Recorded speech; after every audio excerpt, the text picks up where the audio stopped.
told me she liked it when I touched her there. She was lying, Brock. She was lying. Oh, that's true. She's always lying.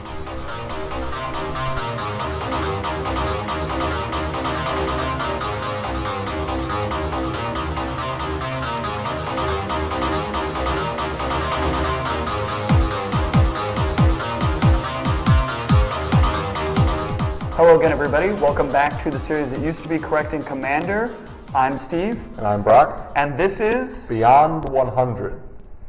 Much better. All right, today we're going to be doing another one of our 10 lists. We actually had to reboot this 10 list because we did one on a stream a little bit ago, and it failed out miserably for me because I'm a retard. Today's this 10 list that we have, basically each of us has assembled 5 cards we added to this list. We each think that these cards may not really see enough play in Commander, or at the very least should see a little bit more. All right, so the first card we want to talk about today is Cloud Cover. Cloud Cover is a card that I thought I remembered seeing years ago when I played during Plane Shift. It's a card that I thought was pretty blah back then. I mean, having cards have to return your hand under most circumstances back then was bad. Nowadays, I mean, this is a card that basically saves your spells. It literally saves only your spells, puts them back, and saves your not your spells, your cards, and it's any of your cards. It's lands, creatures, artifact, you name it. You can scoop something yours back up. It even, aside from the fact that it can't protect itself, it hands down can stop you from being blown out in a lot of games. Yeah, I really like this card. It's cheap. You know, it's in 2 colors that can have good synergy with returning, or not have a lot of drawback with returning permanents to its hand, and also it's in colors that needs its permanents. And you know, when I think about this, I think about the sliver that you can pay 2 life to return every sliver to hand or something. Yeah, pay 2 life. Yeah, Hybrid. like that was a good sliver to protect against until you get the Shroud one, right? Right. Well, So, even if you had the Shroud one, there are still numerous circumstances where you still want to scoop the cards up due to. That's exactly what this is. It saves you like potential. Right. And then like controls by the target of a spell or ability. So yeah, like against things like Terracodon or like Sylvan Primordial, you know, you can just save whatever permanent. Yeah. In addition to that, it's a May, so you're not forced to put that card back. You don't have to. You see an enchantment hit your guy, you don't necessarily have to scoop it up. It's very versatile. I think it does exactly the job it needs to do. Going on to a card that I think Brock just kind of pulled out of his butt for this. We have Reassembling Skeleton. Man, the body on this is just too relevant sometimes. Like, so you can pay 2, which it's not completely overrated because it is 2 mana to begin with, and oh well, it's a 1/1, but 2 mana to bring a body back from the graveyard at any point in time. And you can do this at your opponent's end step, and get this untapped and have a blocker. You can do this and you can just have a sack outlet for this, and then you can do any number of crazy things. I guess I can see in like a Ghost Council deck. This is like a bread and butter card that always makes sure that your general's never going to get like killed by removal or tucked. This is just a nice incremental card for like any kind of like bleed deck that's sacrificing creatures for mana or for like life drain. See, it seems to me the only way I see this card being extra relevant is as a combo piece. But that involves reducing his activated ability cost somehow by 1, but you can't because he's not in play. I just like it because it's a nice value card that you can keep getting back. We're going to have to sort of agree to disagree. I don't think that as a 1/1... Yeah, but here's the thing, you can actually put swords and stuff on him, so that way you can, like, you know, oh, I have green-black, but my opponent used the red spell to kill it. Well, I'll just get it back and re-equip. You know, it wasn't that big of a loss. Well, I mean, at that point, I think it's a versatile threat if you have equipment in your deck that is good equipment. I'm not 100% in agreement, but I can at least see where you're coming from at this point. I mean, I'm not in 100% agreement. I have a lot less... It's still a good card, and it's too relevant sometimes. A lot less argument there than I had before. Yeah. So going from there into cards that provide tons of value, I've got Concerted Effort. Yeah, this is definitely like more like a beatdown deck Yeah. kind of thing. You don't get to see this card activate a lot. But when you get to see this card activate, oh my god, is it usually a game winner. And it's 4 mana. Yeah. It's not 6 mana like you'd expect this card to cost. It's not like 18 mana because it wasn't printed in any of the current sets. It's 4 mana. You play it, and usually you're going to win the game, especially if you have either the most relevant out of this is going to be like land walk abilities, protection, flying, and maybe some trample. Those are going to be the most relevant abilities you're going to hit. You can play Moatfish. Suddenly all of your guys get around Moatfish without a problem, and bash in for unblockability. I like that it's 4 mana. Again, it's cheap, it comes down early, and also that it's at the beginning of each player's upkeep, they gain the abilities, so it's not just yours, and you're not giving your opponents an upside. I think this would be really good in like an Aurelia deck, because your general already has evasion plus vigilance, so then all your guys get evasion and vigilance. You can do this in the new Annex and Siamese deck, where all your guys have first strike and vigilance after that, then they can even get trample. Then another place I went was with Moatfish, and it's just like all your guys are unblockable. Yeah. It makes ridiculous situations. I'm overall. I think this card should see a little more play than it managed to get. I don't see this card nearly enough. I'm not saying I can't see the drawbacks. I mean, there is this huge drawback. You have to have the other creatures. Yeah, you got to have a few. Yeah. Well, the other kind of drawback I see is that the decks that want to run this aren't really there yet. Where like they're not really strong enough, like red-white. You know, it like when you get the awesome, it's awesome. But like other times you're just like, I guess this kind of does something. Right. From there into a card that by itself can find a way to win the game, as I've discovered. We have a card that Brock is creating as one of his next favorite cards ever. Well, it's not like the next favorite, but it is a very good value card. I mean, it did kill you with Muldrifters. It's Ogre Battle Driver, and it's nice and cheap, 4 mana again. It's a 3/3, so not that relevant of a body, but also not that irrelevant of a body. And whenever another creature enters the battlefield under your control, it gets +2/+0 and haste. And something I've learned about EDH is taking extra turns is awesome, but when you have creatures with haste, it's like you're taking an extra turn. Correct. It feels like it. It feels like you get to have all of the value. You get to have your cake and eat it too, you know? So like, and then +2/+0. So like anything with first strike or trample or flying, you're gonna make sure you get that damage in there.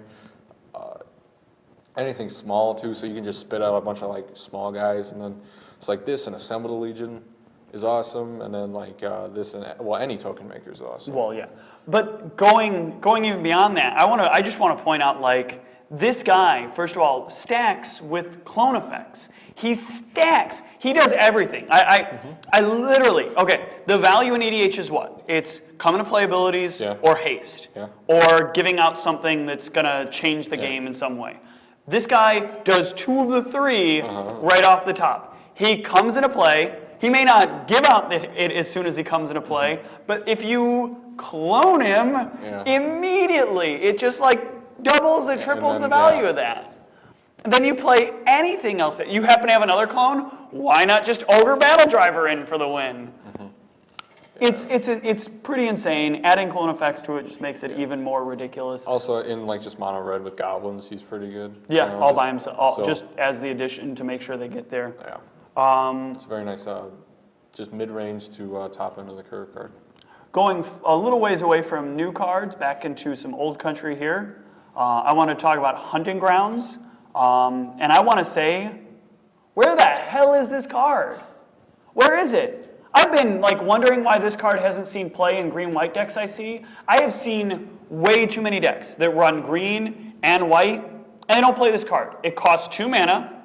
When do you not have Threshold in EDH? What, like the first 2 turns? Well, okay. Well, especially my ideas for just strict green-white, I can understand like an argument for not putting it in because it's a do nothing until your opponent casts a spell, and then you need to have Threshold, which is kind of hard in just strict green-white. But then you put it in junk with like any kind of reanimator like Carador or Teneb, where you're like Grizzly Salvage or Mulch or whatever, Dredge. Then this card's insane. I disagree. You're never going to play this card when it's not active in green-white. You might sit on it in your hand for maybe a turn or two, but if you're playing green-white, you're probably either playing tokens, Which is bad. or you're flooding, or you're going to flood the field. Not necessarily, because when you play your creatures out of your hand, your creatures that are going to make more tokens. Well, the creatures that make tokens. That's fine. But, okay, let's imagine. Let's imagine you've got hunting grounds online and active. Yeah. And you've got tokens on the field. Your opponent plays a spell, and then you Michaelith. Okay. Yeah. Your opponent's done with mana, and you wait till like your last opponent plays something of relevance. Yeah, and now you basically got haste on your creature. Yeah. Well, I guess the other downside is you need to have a creature in your hand. So you actually need to like kind of make the stars align. You know, I mean, you have to have a nice way to use your mana and then have a creature in your hand that is good value to use with this, right? I'm not bashing the card. It's a very good card. It's insane. Like when I read it, you're making valid points. But like just in strict green white, I don't think that threshold is all that relevant unless you're doing something like getting life from the loam value or just dredge. Which is why you might feel better about our next card, which is Lurking Predators. Now, for like 4 more mana, you can get Lurking Predators, which you don't have to have threshold, but at the same time, it's like you flip from the top, so therefore it doesn't need to be in your hand. So already, if you have fat shit in your deck, you don't have to like work a way to get into your hand, so that way you can put it on the field. I understand that like it's random, but then you can combine it with, if you're in green blue, you can have like cards like Soothsaying or Crystal Ball or Pop, and then I think the more value is that you reveal it and then you may put it to the bottom. So like when somebody casts something, oh, it's a land, I don't want that, put it at the bottom. Or like, oh, it's an Insurrection, let's put that on top. Well, I know this card sees more play than like no play, but I feel like sometimes it's not put in decks where it probably should be. I've seen a few blue-green decks that should probably be playing this and don't. I've seen, this is one of those cards that I feel like it's almost an auto add in green. There's very few circumstances where you're going to feel let down. Well, yeah. Especially since at worst case, it's a way to get rid of cards you don't want anymore. Yeah, you flip over a card on top and you're like, oh, I don't need a 1500th land. Which is Green's way of doing things, kind of just show everybody and then, it's there. Yeah. But in terms of auto-include, I would feel like when you're making the deck, yes, like you would write this down or put it in the deck right away, but then it'd be a card that you like look at later and say, well, this is very powerful, but then there's an even more powerful card that could be this. I don't know. I feel this is pretty borderline auto-include, if not totally auto-include. I really feel it's powerful enough that it could be in every list, unless you happen to be playing something that's green that doesn't use the green for creatures at all, or it's not even just green. It's just it doesn't play creatures literally at all. Going from there with absolutely no transition, we have Suppression Field. I like this card in a very interesting way. The big reason is it makes equipment so much harder to put on, especially swords. Yeah. Sword of Feast and Famine is already a lot of value at only 2 to equip. So a lot of times I'll watch somebody just spend the 5, throw on a sword, and untap. So making it 7 to have to put that sword on is a bit more backbreaking. It's at minimal cost to you if you're not playing a deck that's just filled with activated abilities. It is a little bit more of a niche card, I'll sort of admit to that. But I think in the decks where this card should see play, a lot of people seem to sort of opt away from it to play similar cards with similar effects, but not as stationary. Well, yeah. Like, obviously, like in a Thalia deck, this card's kind of good. I like cards like this and Leonin Arbiter and then like Lodestone Golem in like a fair way, not like super stacks way, but like just like kind of keep everybody in check. Where like top is 1 mana, right? That's easy to do, right? That's easy to keep up. But when it's 3 mana, then you actually have to make a decision whether or not what you're doing this turn. when drawing the card from top now costs 2 mana. Oh yeah, that too. That's even better to me. When one of the other things is this is also a great card if you're playing like in league play in somebody or in like if somebody's playing tribal decks. This has a lot of effect on things like elves, just lots of guys, or on token decks. Token generating decks seem to dislike this card a lot. It just slows down the game. Yeah, but not in that way, not in the drudging, like hating the game way. It kind of like slows down the game for your pace, right? Like, just want to make sure that nobody gets too far ahead of you. Yeah, or for that matter, possibly anybody else on the table. Going from something that sort of slows the pace, that sort of brings it to a like dead stop. Whoop, yeah. Going the wrong way there. We're going to go into sudden spoiling. Man, I have been blown up by this card way too many times. So 3 mana, split second, creatures target player controls become O2s and lose all abilities. There's never a situation where you just are sad to see this card. Because like, you know, this could be like a final nail in the coffin against somebody where if you're like. on the opposite side, you don't want to see that. Well, yeah, that too. Card. You're like when somebody's like doing something like cloning something, a sudden spoiling just gets all the feel bads because then the clone is still an O2 when sudden spoiling's over, and it's got split seconds. That way, your opponent can't do things around it. They can't sacrifice their creatures in response or anything. Or like when somebody attacks all out and then you make bad blocks and then you sudden spoiling. It's a card that when somebody's tutoring for cards to end the game, this is one of them, because this ensures somebody's not going to win, and they can easily run over them. Yeah, I wouldn't necessarily say this is the card that is a game ender, but I can see how it would lead to a player definitely being done with a turn. Or being done with a game like pretty much immediately. I personally played this card to blow people out. I've forgotten about this card in cases when I had it in my own deck and got blown out by this card. There's so many times that like 3 mana is just left open and people forget that like just all of a sudden everything you own is dead. And I think that makes this a great card. I really don't feel that this card gets nearly enough play. Well, you know what I always imagine when I play this card is I have an Elishnorn out, and then I just like make them feel so terrible about themselves. That's a perfect world, sir. Yeah, it is. That doesn't need to happen too often. Going from there's really not a good transition from this. This next card is all about green's few ways to draw cards in a reliable fashion. This is Triumphal Fury. First of all, before I go any further on any of the gameplay mechanics of this card, I gotta say I love this art. I'm a big fan of Liliana being mildly restrained in any way. Just Garrick about to beat down. Also, I want to point out that this reinforces that whole stereotype we talked about in a previous stream for Garrick. But going to the actual card itself, this card, you see a lot of people that will play things like Howling Mine just for an extra draw. Or like Phyrexian Arena. Yeah, and this card is green's Phyrexian Arena. Yeah. It's a little bit harder to gain control of because you may not always have the highest power creature. But you're playing green. 9 times out of 10, you probably are going to have the highest power creature. Yeah. And if you're not, you probably need to rethink, like, is Triumph really the card for my deck? It's not for everybody, but this is like Omnath. I don't know why Omnath wouldn't play this card. First of all, if you're playing Omnath, you're going to have Omnath. Let's start with that guy. You're always going to have like 50 mana in your mana pool. Yeah, you're going to have 8/8, 7/7, 6/6s. Something's going to be on the table that's going to be bigger than something somebody else has, one way or another. You're going to draw a card.